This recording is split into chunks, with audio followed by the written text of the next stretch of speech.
Hi friends, welcome to Jenifa tailoring. இப்போ இந்த nightie வந்து ஒரு கஸ்டமர் என்கிட்ட தைச்சிருக்குறாங்க. பாருங்கள் எவ்வளோ அழகாக இருக்குன்னு. இப்படி ஃப்ரில் நைட்டி தான் என்கிட்ட தைச்சிருக்குறாங்க. வேறு என்ன ஜிப்பு கேட்டிருக்காங்க, அவங்களுக்கு ஜிப்பு வச்சுருக்குறேன்.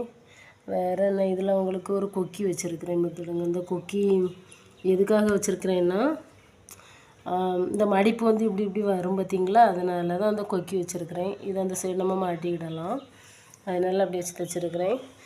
கஸ்டமர் எப்படி கேட்குறாங்களோ அது அவங்களுக்கு விருப்பத்துக்கு ஏற்றாப்புல நான் தைச்சி கொடுக்கேன். நீங்கள் நினைக்கலாம், நீங்கள் போடுற நைட்டி எல்லாமே ஒரே மாடலில் இருக்குது, கலர் மட்டும்தான் டிஃப்ரெண்ட்டாக இருக்குதுன்னு நினைக்காதீங்க. நான் மெட்டீரியல் வாங்கி ஃபுல்லாக நான் தைச்சி கொடுக்குறேன். அதனால் அவங்க கலர் எல்லாமே ஒரே மாதிரி இருக்கும். இந்த கலர் டிஃப்ரெண்ட்டாக இருக்கும், மாடல் ஒரே மாதிரி இருக்கும். பிடிச்சிருந்தால் லைக் பண்ணுங்கள், கமெண்ட் பண்ணுங்கள், ஷேர் பண்ணுங்கள், மறக்காமல் சப்ஸ்கிரைப் பண்ணுங்கள். தேங்க்யூ.